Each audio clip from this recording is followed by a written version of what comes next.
ሰላም ጥዕና ሃበልና ክቡራንን ክቡራትን ተኸታተልቲ ኦሜጋ ቴዎሎጂ ጸጋ ኢየሱስ ክርስቶስ ፍቅረ እግዚአብሔር ሕብረትን መንፈስ ቅዱስ ምስ ኩልኻትኩም ይኹን። እዚ ብትረኻ መልክዕ ዝቐርበልኩም መጽሓፍ ሰማያዊ ውህብቶ ዘርእስቱ እንተህልዎ በመጋባ ሐዲስ ብሩክ ተስፋይ ተጻሒፉ ኣታዊኡ ሙሉእ ብሙሉእ ወለዶም ንስኣኑ ጽጉማት ህጻናት ተባሂሉ ተሓተመ መጽሓፍ እዩ። በዘጋጣሚ መጽሓፉ በሃርድ ኮፒ ትደልዩ ኣብ መቐለን ኣዲስ ኣበባን ከምኡ ድማ ኣብ ኣውስትራልያ ክትረኽቡ ከም ትኽእሉ ክሕብረልኩም ንደሊ። ነዚ ዘይፈልጥ ክርስቲያን ተባሂሉ ክጽዋዕ ስለ ዘይኽእል ድማ ግዜ ሂብኩም ክትከታተሉ ሓደራ ንብል።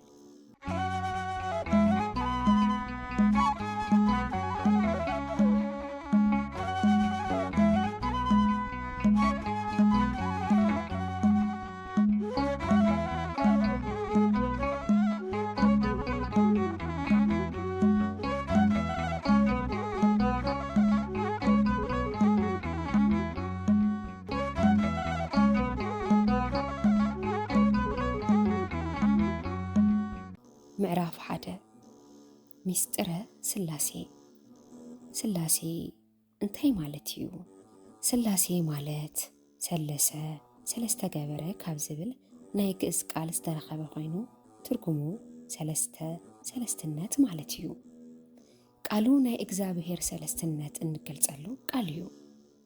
ስላሴ ብግሪክ ትሪያስ ዝብል ቃል ንመጀመርያ ግዜ ኣብ ጽሑፍ ዘስፈረ ኣቦ ኣብ መወዳእታ ካልኣይ ክፍለ ዘመን ከባቢ 180 ዓመተ ምህረት ዝነበረ ቅዱስ ቴዎፍሎስ ዘአንጾኪያ እዩ።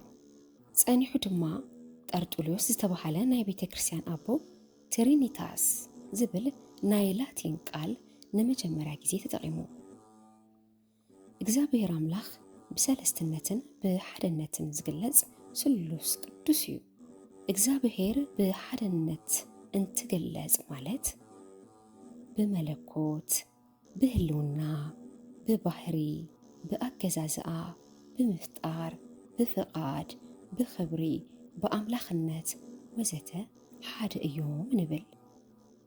ኣብ ቅዳሴ ዲዮስቆሮስ ካብ ቅድሚ ዓለም ምፍጣር ጀሚሩ እግዚአብሔር ብመንግስቱ፣ እግዚአብሔር ብመለኮቱ፣ እግዚአብሔር ብሰለስትነቱ ኣሎ ብምባል ሓደነቱን ሰለስትነቱን ተገሊጹ።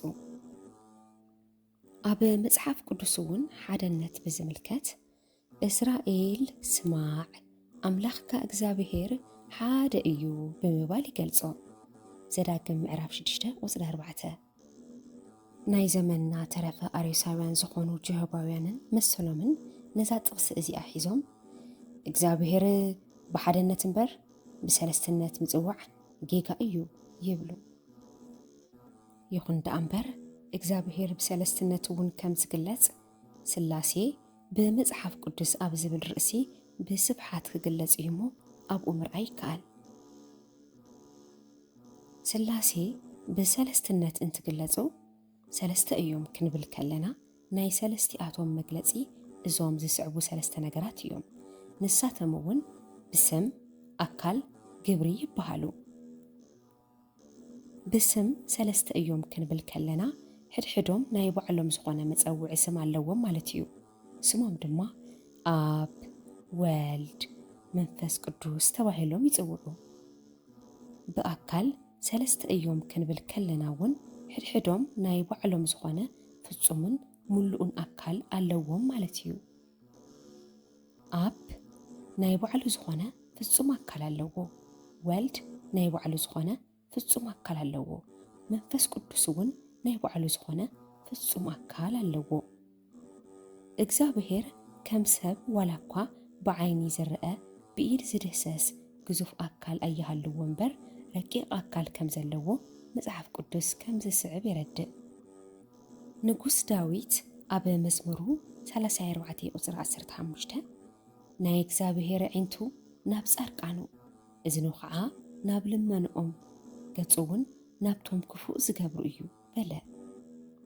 ሕዚ እውን ንጉስ ዳዊት ኣብ መዝሙር 119 ቁጽሪ 73 ቀጸለ። ኣእዳውኻ ስርሓኒ ኣብ መዓራርያን እውን በማለት እግዚአብሔር ዓይኒ እዝኒ ገጽ ኢድ እግሪ ዘለዎ ምዃኑ የረድአና ኮይኑ ግና ከም ሰብ ቁመቱ ስፍሓቱ መጠኑ ኣይወሰንን ኣይፍለጥን እውን ንመለኮት ወርድ ቁመት ላዕሊ ታሕቲ የማን ፀጋም የብሉን ብኣርባዕቲኡ ማዕዘን ዓለም ሙሉእ እዩ እምበር ተባሂሉ ኣብ ቅዳሴ ማርያም ከም ተገልጸ ብግብሪ ሰለስተ እዮም ክንብል ከለና ድማ ኣብ ወላዲ ወልድ ተወላዲ መንፈስ ቅዱስ ሰራጺ ወይ ድማ ዝወፀ ተባሂሉ ይግለጽ።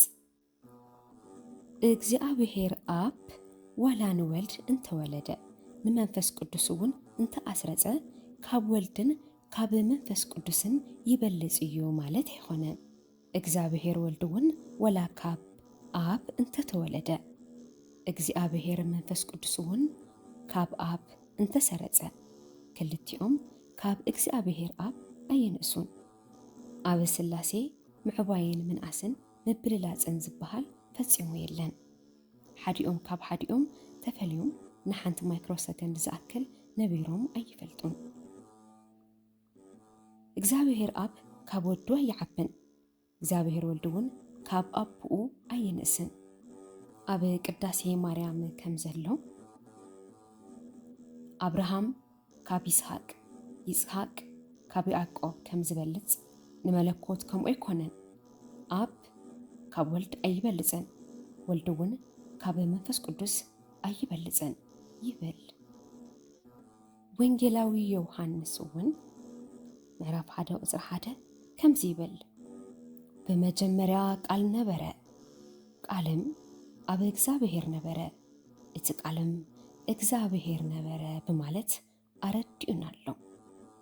ከምኡ ድማ ሕድሕዶም ብናይ ባዕሎም ስም ይጽውዑ እምበር ሓደ በቲ ናይቲ ሓደ ስም ኣይጽውዑን። እግዚአብሔር አብ ወልድ ወይ እውን መንፈስ ቅዱስ ተባሂሉ ኣይጽዋዕን። እግዚአብሔር ወልድ እውን አብ ወይ እውን መንፈስ ቅዱስ ተባሂሉ ኣይጽዋዕን። እግዚአብሔር መንፈስ ቅዱስ እውን አብ ወይ እውን ወልድ ተባሂሉ ኣይጽዋዕን። ስላሴ በመጽሐፍ ቅዱስ ስላሴ ኣብ መጽሐፍ ቅዱስ ብኸመይ ተገሊጹ?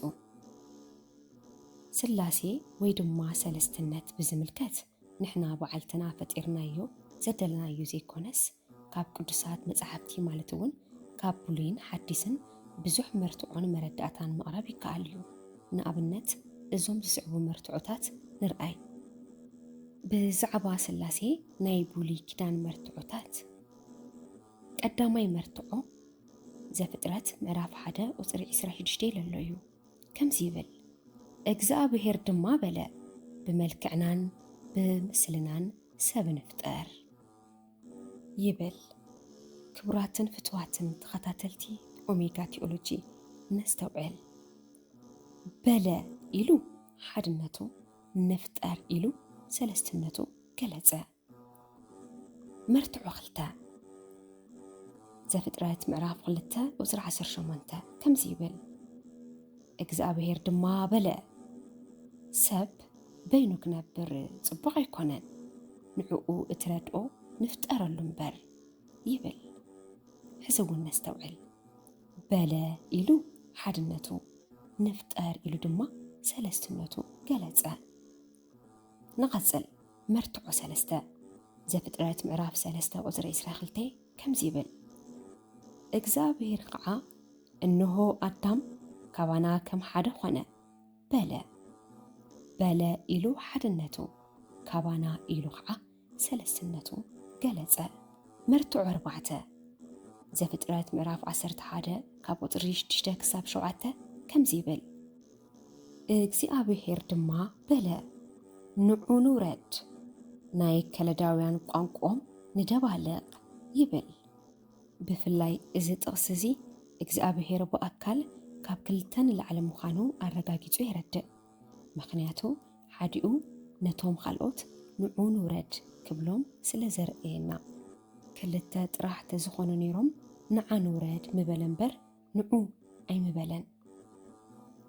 ሓደ መናፍቃን እግዚአብሔር ንባዕሉ ካብ ሓደ ብላዕሊ ብዝኾነ ቁፅሪ ይምጽውዑ ናይ ቀደም ነገስታት ክብሮም ንምግላጽ ኢሎም ሓደ ኮይኖም እናሃለዉ ብብዙሕ ቁፅሪ ይጽውዑ ስለ ዝነበረ ብእኡ ልማድ እዩ እምበር እግዚአብሔር በአካል ሰለስተ ስለ ዝኾነ ኣይኮነን ኢሎም ዝዛረቡ ኣለዉ። ኣብ መጽሓፍ ቅዱስ ዝተጠቐሱ ነገስታት እንተርኢና ብዛዕባ ዓርሶም ክናገሩ ከለዉ ኣነ እምበር ንሕና ኢሉ ዝተናገረ ንጉስ ፈጺሙ የለን። ንኣብነት ዘፍጥረት ምዕራፍ 41 ቁጽሪ 4 እንትነንብብ ናይ ግብፂ ንጉስ ፈርዖን ንዮሴፍ ክሸመን እንተሎ ኣብ ምድሪ ግብፂ ኩሉ ሸይመካ ኣለኹ በሎ እምበር ሸይምናካ ኣለና ኣይበሎን። ናይ ባቢሎን ማለት እውን ኢራቅ ንጉስ ናቡከደነፆር እውን ኣብ መደቀሲየይ ደቂሰ እንተለኹ ሓሳባትን ረኣያትን ንኣእምሮይ ኣጨነቐኒ በለ። ዳንኤል ምዕራፍ 4 ቁጽሪ 5። ናይ እስራኤል ነገስታት እንተርኢና እውን ዓርሱ ብብዙሕ ቁፅሪ ገይሩ ዝፀውዐ ወላ ሓደ ንጉስ የለን። ኣብ ናይ ኢትዮጵያ ሕሉፍ ታሪክ ገና ሓደ መራሒ ብብዙሕ ቁፅሪ ጌርኻ ምፅዋዕ ዝተለመደ እዩ ነይሩ። ንኣብነት ሓደ መኮንን ወይ መስፍን ሓደ ኮይኑ እናሃለወ ብብዙሕ ቁፅሪ ጎይቶት እናተባህለ ይፅዋዕ ነይሩ። ሃፀይ ሃይለ ስላሴ ኣነ ክንዲ ማለት ንሕና እናበሉ ይዛረቡ ነይሮም። ክንፈልጦ ዝግባእ ነገር እንተሃልዩ ግና መጽሓፍ ቅዱስ ዝተጻሓፈ ብእስራኤላውያን ባህሊ እምበር ብኢትዮጵያውያን ባህሊ ኣይኮነን። ስለዚ ብኢትዮጵያ ወይ ብትግራይ ባህሊ ክንሪኦ ኣይግባእን። ሓደ ሓደ ስሑታን ድማ ንሕና ዝበለኮ ዓርሱ ምስ መላእክቲ ሓደ ገይሩ እዩ ዝብሎ ኣለዉ። እዚ እውን እንተኾነ ዓብይ ስሕተት እዩ። ምክንያቱ እግዚአብሔር ንዝገብሮ ኩሉ ዝኾነ ይኹን ኣማኻሪ ስለዚ ይድልዮ። ነቢ ኢሳይያስ ምዕራፍ 40:14 ከምዚ ይብል ናይ እግዚአብሔር መንፈስ ዝኣዘዘ ወይ ብምምኻር ዝረድኦ መን እዩ? ምስ መንኸ ተማኸረ? ቅዱስ ያሬድ እውን እግዚአብሔር ንምድሪ ክፈጥራ ከሎ ንሰማይ ኣይነገሮን ምስ መላእክቲ እውን ኣይተማኸረን ከም ዝበለው። መርትዖ 5 ድማ መዝሙር ዳዊት 32 ቁጽሪ 5 ከምዚ ይብል ናይ እግዚአብሔር ይቅርታ ምድሪ መልአ በቃል እግዚአብሔር ድማ ሰማያት ጸንዑ ኩሉ ሓይላቶም እውን በአፉ እስትንፋስ ይብል። ነስተውዕል ናይ እግዚአብሔር ይቅርታ ዝበሎ ናይ እግዚአብሔር አብ እዩ። በቃል እግዚአብሔር ዝበሎ ድማ ንእግዚአብሔር ወልድ እዩ። በአፉ እስትንፋስ ዝበሎ ድማ ንእግዚአብሔር መንፈስ ቅዱስ እዩ። ንቐጽል መርትዖ 6 ነቢ ኢሳይያስ ምዕራፍ 48 ቁጽሪ 16 ከምዚ ይብል ጎይታ እግዚአብሔርን መንፈሱን ሊኢኾምኒ በማለት ብናይ ክርስቶስ ቦታ ኮይኑ ተናገረ። ሕዝውን ነስተውዕል ጎይታ እግዚአብሔር ኢሉ ንአብ መንፈሱ ኢሉ ንመንፈስ ቅዱስ ሊኢኾምኒ ኢሉ ንዓርሱ ንወልድ ብምግላጽ ሓደ ተላኢኽን ክልተ ለኣኽትን ምህላዎም ሰለስትነቱ ኣረጋገጸ። እምበኣርከስ ክቡራትን ፍትዋትን ተመልከትን ተኸታተልቲ ኦሜጋ ቲኦሎጂ መርትዖታት ሓድነትን ሰለስትነትን ስላሴ ኣብ ብሉይ ኪዳን ዝተወሰኑ ርኢና ኣለና። ኣብ ቀጻላይ ኣብ ሓድስ ኪዳን ዘለዉ መርትዖታት ክንቕርበልኩም ኢና እሞ ሓቢርኩምና ጽንሑታ ኢኹም። ነዚ ፍሉይ ዝኾነ መለኮታዊ ትምህርቲ ኩሉ ክርስቲያን ክፈልጦ ስለ ዝግባእ ንቤተሰብኩም ንዕርኽትኩም ሼር ምባል ከይትርስዑ። ኦሜጋ ቲኦሎጂ